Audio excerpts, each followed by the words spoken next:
Je suis Lothar Varro, inquisiteur de l'Ordo Hereticus, délégué de l'Autoritas Ultima. Ce rapport est transmis en scellé temporel à destination des hautes sphères de Terra. Que celui qui le consulte sache, je ne souhaite pas ce que j'ai vu à mes semblables. Ce rapport devait porter sur les Blood Angels, 9e chapitre de l'Adeptus Astartes. Du moins, telle fut l'intention première. Mais il s'agit de bien plus que cela. Ce document tente de cerner ce que sont devenus les fils de Sanguinus. Non pas dans leur doctrine, mais dans leur essence, dans ce qu'ils dissimulent sous leur splendeur. Tel fut mon trouble lorsque je mis pour la première fois le pied sur Baal. Le sableau rouge hurlait sous les vents radioactifs. L'horizon semblait figé dans un mutisme sépulcral, comme si le monde lui-même retenait son souffle. Et pourtant, les bannières flottaient encore, pures, dorées, presque neuves. Un monde mort, tenu vivant par le souvenir d'une beauté ancienne. C'est cette beauté-là qui m'inquiète. La plupart des chapitres Astartes dégagent une impression d'ordre militaire, d'efficacité brutale, de puissance contrôlée. Les Blood Angels, eux, inspirent un silence presque religieux. Chaque pierre de leur forteresse monastère est sculptée. Chaque porte est gravée de verre. Chaque mur semble pleurer de souvenirs. Ils prient avec ferveur, peignent avec douleur, sculptent comme on exhume des souvenirs et chantent, parfois, dans un murmure qui semble adressé à des morts que seuls entendent. Mais ce n'est pas du zèle ni du fanatisme, c'est une sorte de foi esthétique, une guerre livrée contre le déclin de l'âme, une résistance à la corruption par la contemplation de la forme parfaite. Je ne sais s'il faut en louer la noblesse ou redouter l'intention. Tout chez eux est pensé pour élever la perception, comme si la guerre n'était qu'un déclencheur pour une catharsis d'une autre nature. Ce sont des guerriers, oui, mais aussi des mémoires incarnées. Ils se vivent comme les porteurs de la beauté ancienne de l'Imperium, les derniers conservateurs d'un monde qui fut noble avant d'être défiguré. Mais voilà, je les ai vus pleurer. J'ai vu un frère peindre un portrait d'un camarade tombé d'une main tremblante. Non parce qu'il était triste, parce qu'il sentait, je crois, qu'il ne pourrait plus bientôt se souvenir, qu'il allait sombrer. Et j'ai compris alors que leur amour de la beauté est une encre à laquelle s'accroche ce qui reste de leur esprit. J'ai rencontré l'un d'eux. Non, je n'écrirai pas son nom, pas ici, pas même sous scellement. Il s'est avancé comme un spectre de marbre, aucun bruit, aucun souffle, mais l'air lui-même semblait reculer sur son passage comme s'il portait en lui le silence d'un tombeau pressurisé. Il n'a prononcé que quelques mots. Une salutation, une requête, un avertissement, je ne sais plus. Peut-être les trois. Je n'ai jamais été aussi terrifié, et pourtant, il était courtois. Il m'a regardé comme on regarde un souvenir qu'on voudrait aimer, mais qu'on sait condamner. Son regard portait le poids de siècles de retenue, d'efforts, de déni peut-être. Depuis ce jour, je ne dors plus sans rêver de la tour d'Amareo. Je ne l'ai jamais visitée, mais je la vois, chaque nuit, ébréchée, gémissante, vivante. Je soupçonne que c'est là que commence leur chute, et qu'ils savent très bien où elle mène. Je ne sais pas si je dois les condamner ou les absoudre, mais je vais les étudier. Je vais écrire leur histoire couche par couche, jusqu'à atteindre la faille.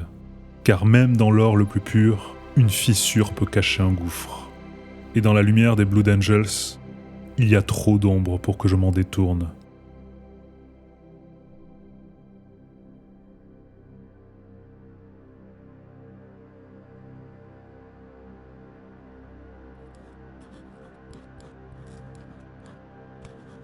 Avant de comprendre les Blood Angels, il faut comprendre Baal, non comme un monde parmi d'autres, mais comme un creuset, une cicatrice, une plaie cosmique sur laquelle on aurait bâti un temple. Baal, Un nom bref, sec, minéral. Dans l'immensité impériale, certains mondes brillent par leur gloire militaire, leur production titanesque ou leur sanctuaire millénaire. Baal, lui, n'offre rien de tout cela. Il est stérile, brisé, vieux. Et pourtant, il demeure. On dit parfois que la galaxie elle-même saigne par cette plaie rouge, que Baal n'est plus tout à fait un monde, mais un souvenir brûlé. Et comme tous les souvenirs, il obsède ceux qui y viennent. Je m'y suis posé sous escorte. Le ciel était brun, lourd, traversé de vents chargés de poussières irradiées. À perte de vue, des plaines vitrifiées, des dunes de cendres, des carcasses de machines pré-impériales rongées par les siècles. Aucune couleur ne perçait, sauf le rouge. Toujours ce rouge profond, étrangement pur dans un monde si souillé. Baal fut jadis un monde habitable. Non seulement habitable, vivant, terraformé, ponctué d'avant-postes humains prospères, alimenté par les réseaux énergétiques de l'âge d'or. Ces deux lunes, Baal Primus et Baal Secondus, accueillaient des colonies minières et agricoles, protégées par des dômes climatiques et parcourues de routes suspendues. Les rapports fragmentaires de l'époque mentionnent des serres hydroponiques, des sanctuaires dédiés à la connaissance. Mais vint l'ère des luttes, la folie de l'isolement, la peur de la pénurie. Et l'humanité, fidèle à son héritage le plus ancien, fit ce qu'elle sait faire lorsque la raison faiblit. Elle s'entre-déchira.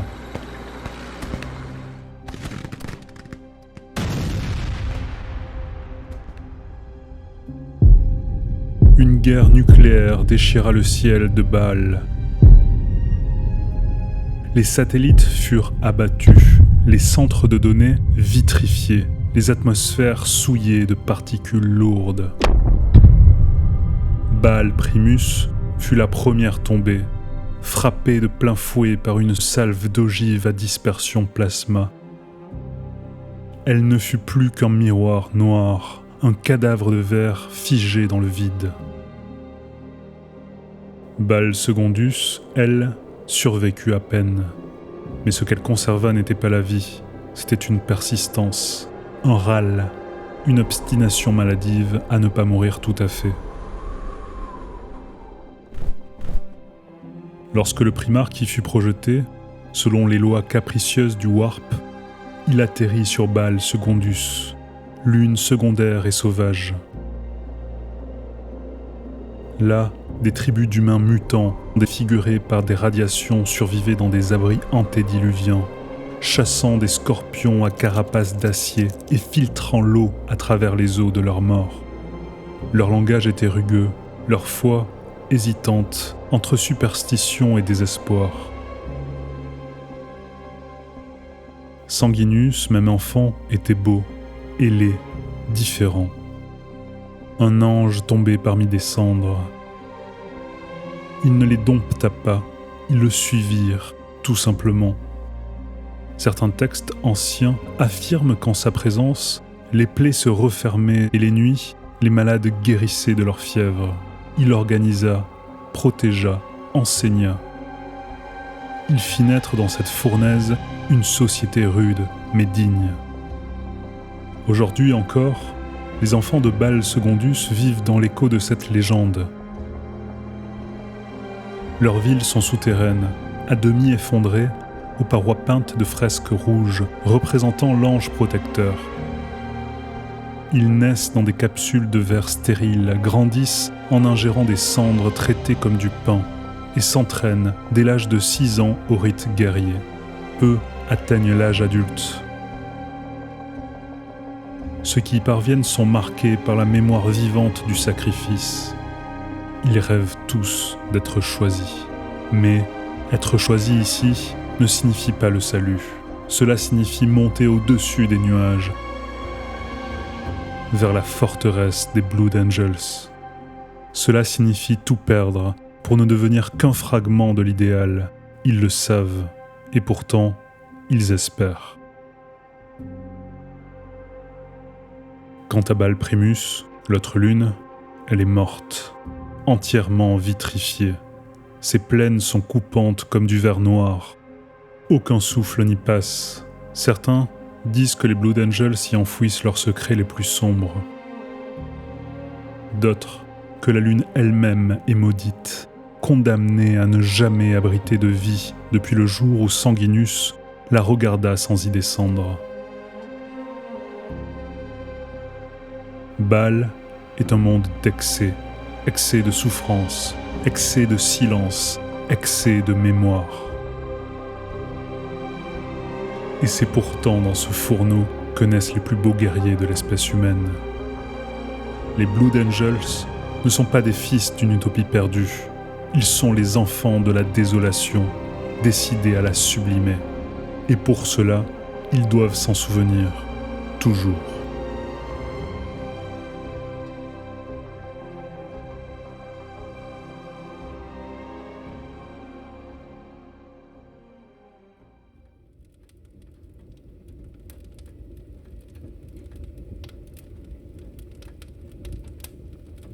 Je crus comprendre Bâle en foulant sa poussière, en écoutant les récits murmurés dans les grottes des survivants, en lisant les fresques funèbres peintes avec le sang de ceux qui n'avaient pas survécu. Mais rien, vraiment rien ne me préparait à ce qui m'attendait derrière les portes de la forteresse. La beauté de la surface n'était qu'un seuil. Ce qui se cachait au cœur du sanguinarium tenait du sacré ou du sacrilège. Ils m'ont conduit par des corridors voûtés, tapissés de soieries rouges, où brûlaient des encens dont l'arôme n'avait rien d'humain. À chaque pas, la lumière semblait s'incliner vers moi, ou me fuir. Je crus reconnaître le murmure d'un cœur, mais il n'y avait personne. Le sanguinarium, c'est ainsi qu'ils nomment leur sanctuaire. Mais ce n'est pas un temple, ce n'est pas non plus une salle de commandement, ni une crypte ordinaire. C'est autre chose. Un lieu d'obsession figé, un ossuaire où la mémoire est tenue en laisse comme un fauve. Chaque mur est une toile, chaque colonne une stèle ornée de bas-reliefs représentant des batailles, des martyrs, des visages figés dans l'extase ou l'agonie. L'architecture tout entière semble avoir été conçue non pour protéger, mais pour contenir. Le cœur du sanctuaire est un reliquaire. Protégé par des chapelains silencieux, se trouve là ce que l'on appelle sobrement le sang de Sanguinus. Nul ne m'a confirmé s'il s'agissait de reliques biologiques authentiques, d'un artefact de la Légion d'origine, ou d'une abstraction rituelle. Mais devant cette coupe suspendue dans un champ de stase, j'ai senti mes genoux vaciller. Ils disent que les aspirants y sont conduits avant les premières implantations, pour méditer, pour rêver, pour pleurer. C'est peut-être là que la tour d'Amareo prend racine, ou que la soif commence à murmurer.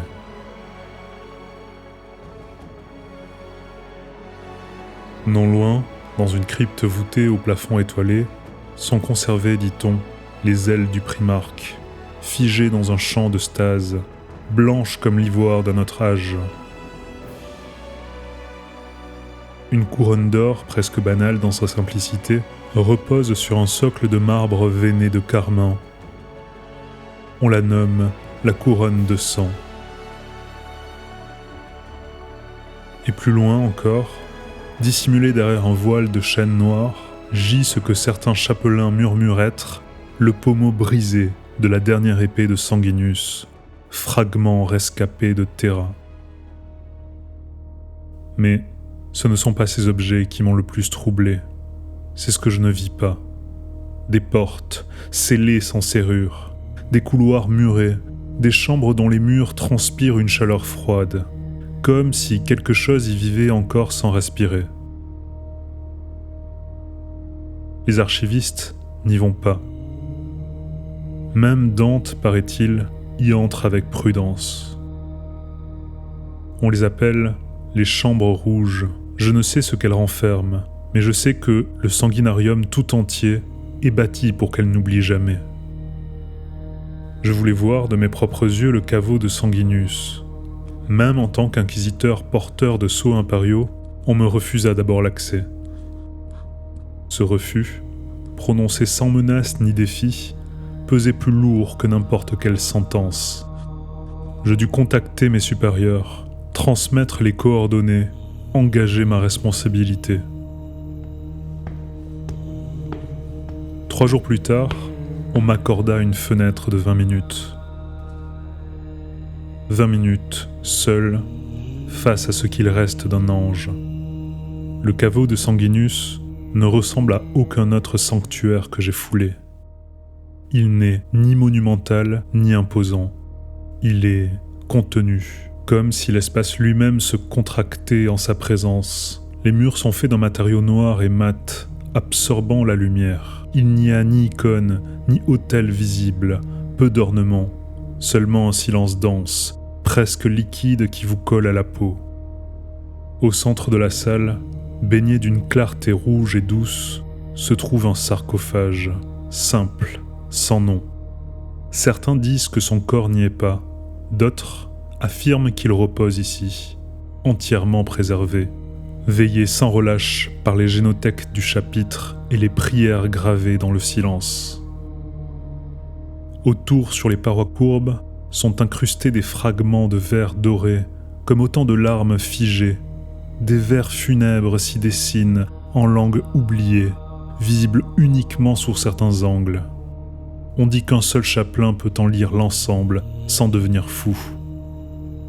Je ne priais pas, je n'osais même pas respirer trop fort. Je compris, en cet instant, que les Blood Angels n'adorent pas un dieu, ils veillent une blessure. Et cette blessure, ils l'ont nommée Sanguinius. En remontant des profondeurs du caveau, je suis passé devant une alcôve dissimulée dans l'ombre. Je ne sais si elle m'était destinée ou si je ne devais jamais la voir. Il y a dans cette alcôve une fresque inachevée. Elle représente Sanguinius, non pas mourant ni triomphant mais assis, le regard perdu, les ailes refermées, la main droite posée sur le pommeau d'une épée cassée. Personne ne m'en avait jamais parlé, je n'ai pas osé poser la question. J'ai appris depuis que cette image revient dans les rêves de certains néophytes, toujours incomplète, toujours silencieuse. Certains finissent par la peindre sans jamais l'avoir vue. Le sanguinarium est à la fois un mausolée et une chambre d'éveil. C'est l'endroit le plus calme de la forteresse, mais aussi le plus lourd. Les Blood Angels ne s'y rassemblent pas en foule, ils entrent seuls, et chacun, semble-t-il, en ressort changé. Je ne sais pas si ce qu'ils déposent est leur foi, leur peur ou leur part humaine, mais je sais que moi, en sortant, j'ai laissé quelque chose. Et rien ne me dit que ce que j'ai abandonné là ne me manquera pas un jour.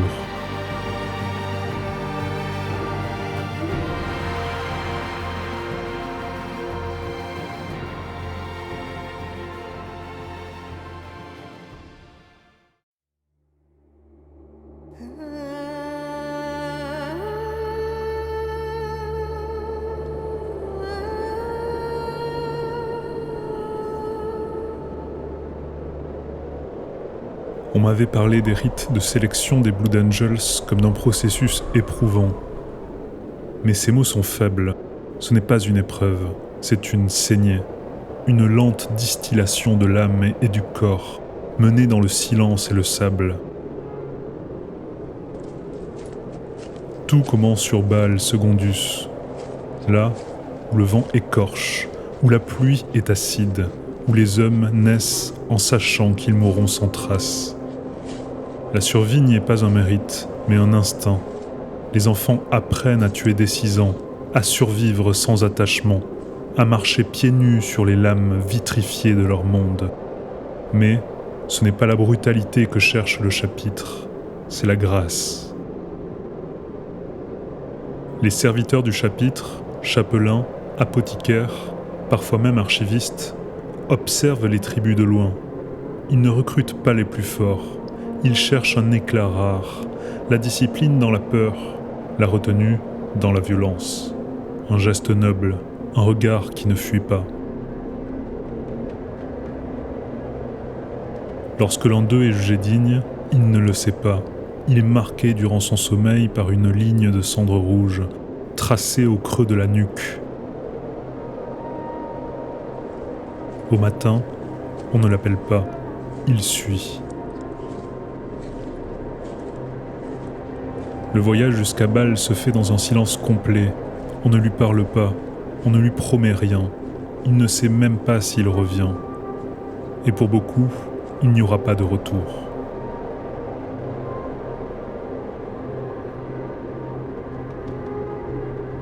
À son arrivée, il est immédiatement conduit vers l'épreuve dite du saut de la foi, dans un canyon sacré, aux abords du mont Séraphis.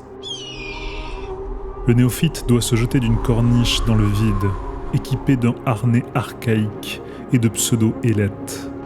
Il ne s'agit pas d'un test de vol, il s'agit de croire que le sol ne le réclamera pas.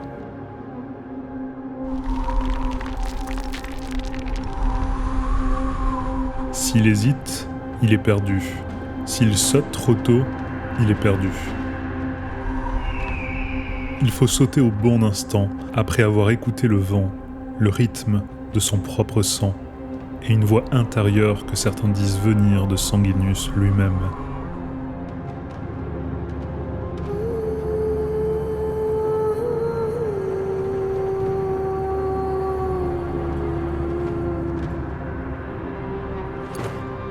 Ceux qui s'écrasent ne sont pas relevés. Ceux qui planent, maladroitement ou non, sont recueillis. Commence alors ce que certains nomment la probatio. La probatio dure 40 jours. Durant ce temps, les néophytes vivent dans un silence quasi absolu. Ils dorment dans des chambres taillées dans la roche, sous la forteresse monastère à même le sol. Ils s'alimentent d'un pain noir, boivent une eau rouillée enrichie d'enzymes, et chaque nuit, ils rêvent. Les rêves sont guidés, ce ne sont pas des divagations aléatoires. Ils voient tous la même silhouette, un être ailé, blessé, muet marchant dans un désert rouge.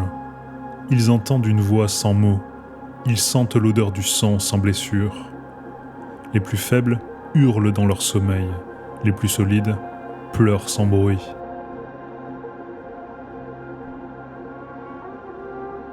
À l'issue de la probatio, ils sont conduits vers la tour d'Amareo. Là, ils doivent gravir seuls les marches d'un édifice que même les Astartes redoutent. La tour ne juge pas, elle révèle. Ceux qui ressortent n'expliquent jamais ce qu'ils ont vu, mais leur regard a changé, leur souffle aussi, comme s'ils avaient vieilli d'un siècle en quelques heures. C'est alors seulement qu'ils sont conduits au sanguinarium intérieur, dans les salles profondes où se déroulent les implantations. Le processus n'a rien de mystique, il est froid, chirurgical. Les néophytes sont placés dans des sarcophages de stase, leur corps est anesthésié, mais leur esprit reste actif. Ils entendent, ils ressentent. Ils flottent entre l'homme qu'ils furent et l'Astartès qu'ils devront devenir.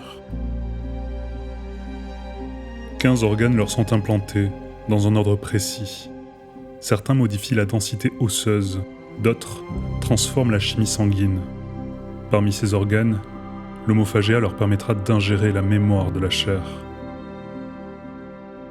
L'empreinte génétique de Sanguinus, élément génétique unique au Blood Angel, éveille en eux des visions antiques, parfois insoutenables. L'anesthésie se dissipe lentement, comme un brouillard qui recule devant l'aurore. Mais ce n'est pas la lumière qui les attend, c'est une conscience accrue, nue, offerte. Car à ce stade, le processus cesse d'être médical, il devient initiatique. Mais vient ensuite l'instant que tous redoutent et que nul nomme à haute voix, l'absorption. Un liquide épais, presque noir, d'une densité qui défie l'essence, leur est administré goutte à goutte. On dit qu'il s'agit d'une infusion de sang ancien, recueilli lors des derniers jours de la Légion, ou d'un reliquat génétique conservé dans les chapelles du sanguinarium. Peut-être est-ce un simple catalyseur, peut-être bien plus. Les néophytes le boivent à genoux, seuls, sous l'œil d'un chapelain masqué, au cœur d'une salle si silencieuse qu'on y entend le battement du cœur se disloquer. À cet instant, beaucoup pleurent. Pas de douleur, pas encore. Et parce qu'ils savent qu'ils franchissent une ligne, une frontière d'avant et d'après, une limite, au-delà de laquelle rien, jamais, ne pourra être rappelé.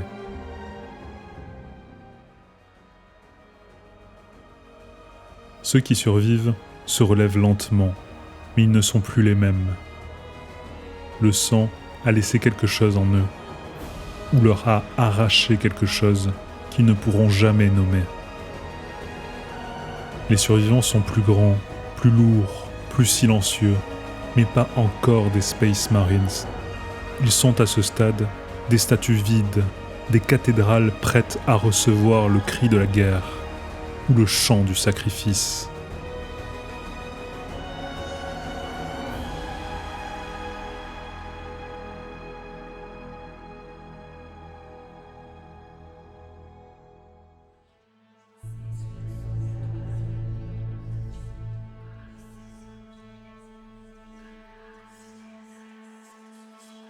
Il arrive un moment, dans toute enquête, où le regard que l'on porte sur le sujet se trouble, où l'objectivité devient un fardeau, où l'on sent qu'à force d'approcher la vérité, ce n'est pas elle qui se révèle, mais soi-même qui vacille.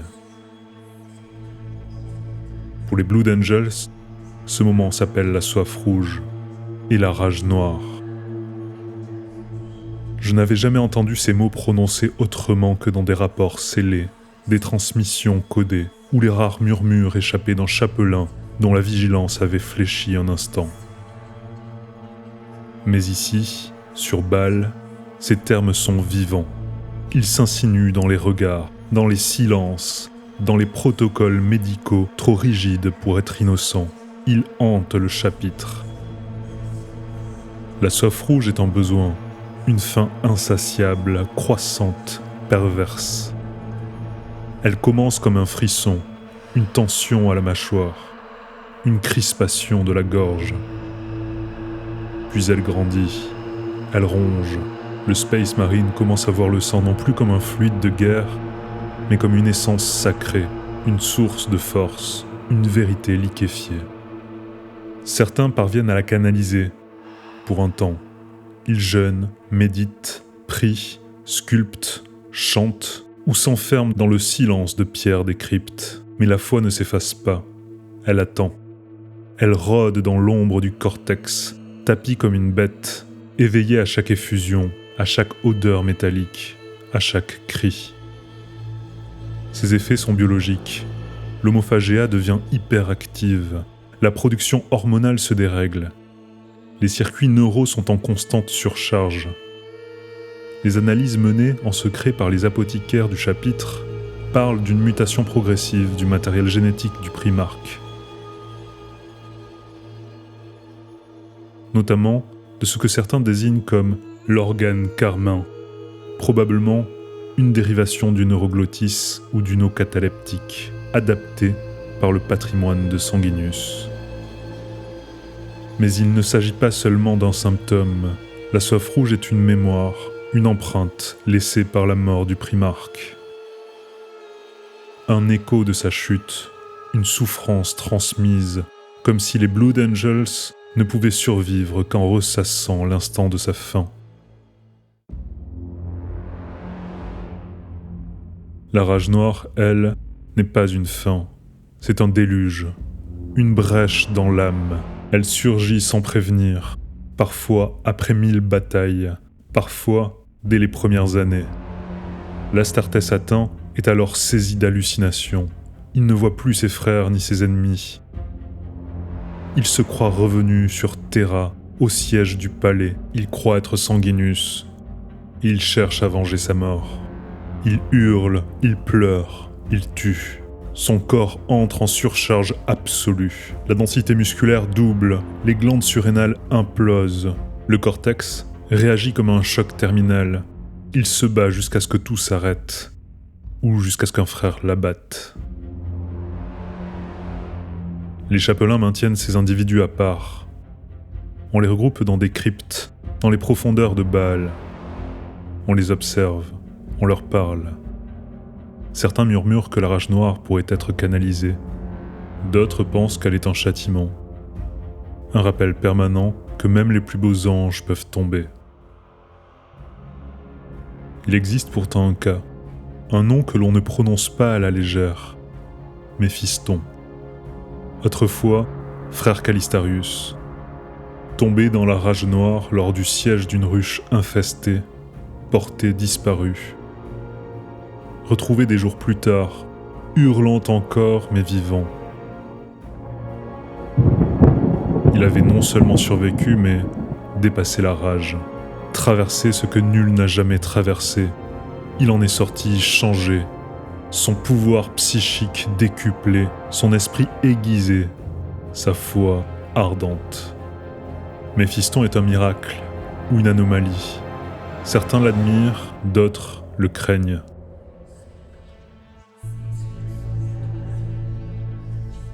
Je croyais que la tour d'Amaréo me serait à jamais interdite. Mes demandes furent poliment refusées, mes autorisations jugées insuffisantes. Et intérieurement, je crus presque y trouver un soulagement. Mais une nuit, sans avertissement, je fus conduit, escorté sans un mot à travers les coursives basses et les voûtes profondes, au-delà même des quartiers des chapelains.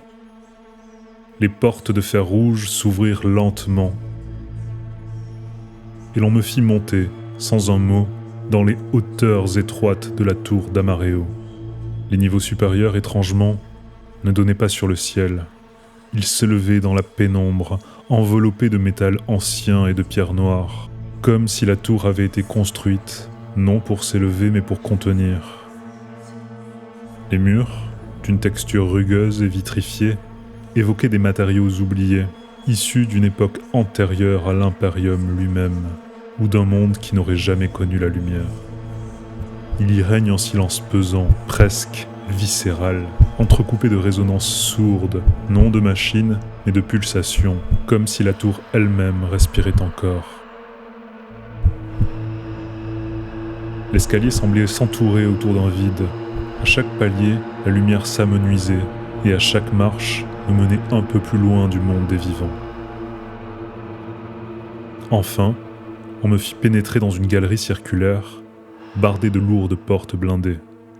Ce n'étaient pas des quartiers, c'étaient des cellules, chacune close par des champs de stase et des verrous ésotériques dont même les techs marines n'auraient su expliquer le fonctionnement.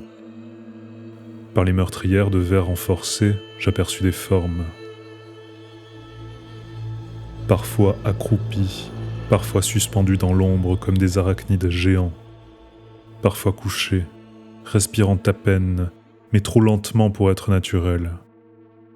Des créatures, des géants difformes dont la silhouette évoquait encore celle d'un Space Marine, mais tordus, allongés, hypertrophiés.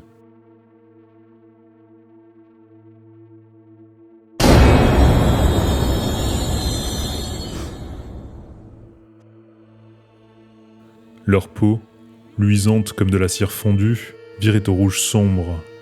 Leurs yeux, jaunes dorés, phosphorescents, semblaient vous suivre même dans l'obscurité.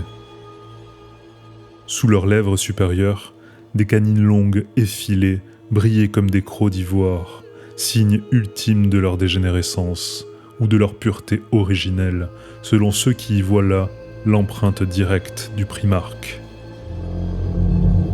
L'un d'eux grogna à mon approche. Le son, assourdi par les murs, fit tout de même vibrer le sol sous mes pieds. Ils étaient enfermés, mais rien dans leur posture ne trahissait la soumission. Ce que je vis, ce sont les abominations d'Amareo, des Blood Angels si profondément altérés par la soif et la rage qu'ils ne sont plus que des armes de chair. Des créatures utilisées lorsque l'espoir n'a plus de sens. Et lorsque les tyrannides ont déferlé sur Baal, c'est la tour elle-même qui s'est ouverte. Les portes de fer ont cédé. Et cette meute, furieuse, s'est déversée comme un torrent de damnation. Ils n'obéissaient plus, ils ne communiquaient plus, mais ils tuaient, et dans leur passage, même les Xénos reculaient. Alors, est-ce un défaut génétique, un fragment instable de l'ADN du Primarque, ou un stigmate mystique laissé comme une plaie ouverte dans le cœur de ses fils? Je n'ai pas la réponse. Mais je sais que tout Blood Angel vit avec l'idée que ce jour viendra, que la soif le rongera, que la rage le réclamera, et qu'au fond, ce n'est pas la peur de mourir qui les hante, c'est la peur d'oublier pourquoi ils se battent. C'est la peur de devenir un monstre et de n'y voir que justice.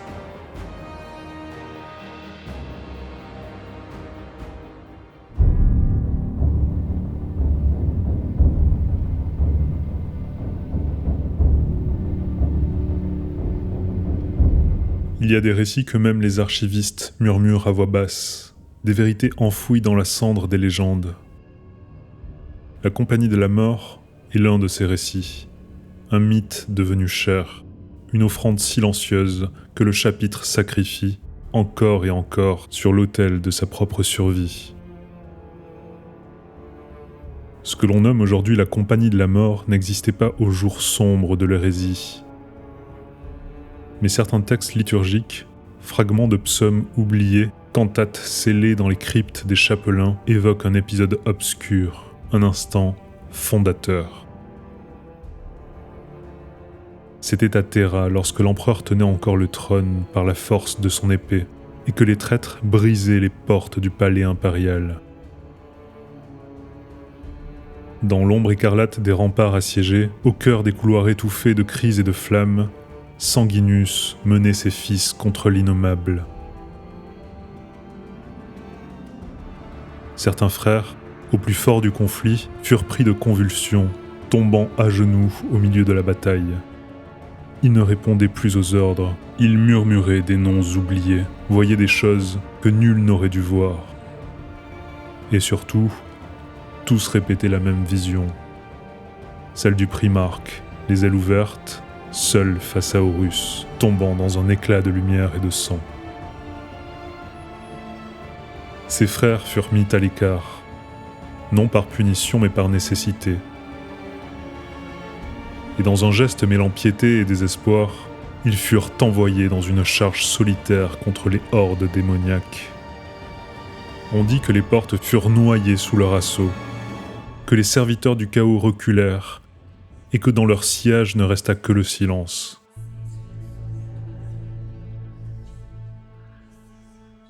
Les textes les nomment parfois les porteurs de sang, ou la fraternité des lames premières. Pour nous, ils sont les prémices, la proto-compagnie de la mort. La compagnie de la mort n'est pas une unité, elle est un symptôme, une conséquence, une faille que l'on sacralise. Elle n'est convoquée qu'en dernier recours. Ses membres ne sont pas choisis, ils sont reconnus. Chaque jour, les chapelains observent les frères du chapitre. Ils scrutent leurs rêves, écoutent les inflexions de leur voix et les sursauts dans leur méditation. Lorsque la rage noire prend racine, elle ne se manifeste pas d'un coup. Elle s'insinue, elle déforme les souvenirs, elle murmure, jusqu'à ce que le porteur ne puisse plus distinguer le passé du présent, ni la réalité du souvenir. Alors, dans la nuit précédant la bataille, les chapelains s'approchent. Ils n'expliquent rien. Ils posent la main sur l'épaule du frère et l'amènent. Là, Dans une chapelle isolée de la forteresse, l'armure rouge est retirée. À sa place, une cuirasse noire peinte à la main, non polie, non cérémonielle, brute. Un plastron marqué de la crux terminatus. Non pour honorer un statut vétéran, mais pour signifier que tout s'arrête ici. Parfois, l'une des épaulières conserve la teinte originelle du chapitre, un vestige. Le visage n'est pas couvert. Les frères de la compagnie ne portent pas toujours leur casque. Leurs traits doivent être vus pour qu'on se souvienne qu'ils furent encore des hommes. Leur rôle tactique est simple, ouvrir la voie, rompre les lignes, absorber l'indicible. Ils sont envoyés là où même un Astartes hésiterait, et ils n'hésitent pas. Ils ne prient plus, ils ne parlent plus. Leur bouche murmure encore le nom de Sanguinus, mais leurs esprits sont déjà ailleurs, piégés dans le souvenir de sa mort. Leur présence annonce l'extrême, leur chute précède souvent la victoire. Mais qui veille sur ce qui sombre? Qui guide ceux que l'on envoie mourir? Dans les ténèbres que trace la compagnie de la mort, deux figures se dressent, deux âmes marquées à jamais, deux sentinelles postées au bord de l'abîme. Astorate l'indomptable n'est pas simplement le chapelain suprême, il est le porteur du jugement.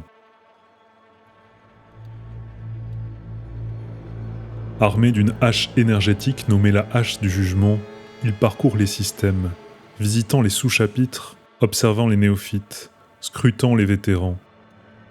Lorsqu'il identifie un frère irrémédiablement atteint, il agit, parfois avec un mot, parfois avec la lame.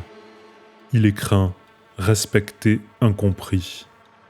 Il porte la douleur du chapitre sur ses épaules et la solitude de celui qui juge sans jamais pouvoir être jugé. Et puis, il y a le Martès, silencieux comme un présage, furieux comme un séraphin enchaîné. Il est l'incarnation du paradoxe sanglant qu'est la compagnie de la mort. Le Martès est une légende vivante. Condamné par la rage, il fut cependant épargné. Par un miracle ou un contrôle surnaturel, il survit à la folie. Il incarne l'espoir ou la terreur, que certains puissent demeurer lucides tout en étant consumés. Il marche à la tête de la compagnie. Il hurle avec eux. Il meurt 1000 fois dans son esprit, mais continue. Ses cris, entendus au cœur de la bataille, sont parfois pris pour ceux de la Légion entière. Ceux qui doutent encore de la nécessité de la compagnie n'ont qu'à lire les chroniques de ses engagements les plus sombres. Car, si elle est une malédiction, elle est aussi une arme, un sabbat noir que le chapitre ne déclenche qu'aux portes de l'abîme. Quand la grande faille déchira la galaxie, les tyrannides s'abattirent sur Baal avec une fureur jamais vue. Les planètes jumelles furent ravagées, la forteresse même des Blood Angels trembla. Alors, la compagnie de la mort fut libérée, pas simplement convoquée, libérée. Ils jaillirent dans les couloirs infestés, bondirent sur les essaims, éventrèrent les carnifex, arrachèrent les cerveaux des zoanthropes à main nue. Chaque frère perdit la vie. Mais dans leur chute, les tyrannides reculèrent. Dans la guerre contre les orques, le chapitre fut déployé sur le front de Caradon, au cœur d'une campagne aussi longue que sanglante. Les orques avaient investi des cités ruches entières, transformées en forteresses de métal hurlant. La compagnie fut envoyée à l'assaut d'un bastion central, défendu par un chef orc dont les armes distordaient la matière. Dans la lumière verte des explosions, les Blood Angels avançaient, hurlant, consumés. Et ils gagnèrent. Mais nul ne revint. Seul restait un chant, retrouvé dans un vox brisé, enregistré par une escouade de la garde. Laissez nos noms se perdre, mais souvenez-vous de notre silence. La compagnie de la mort est le miroir brisé, tendu au visage du chapitre. Elle montre ce que chaque frère pourrait devenir.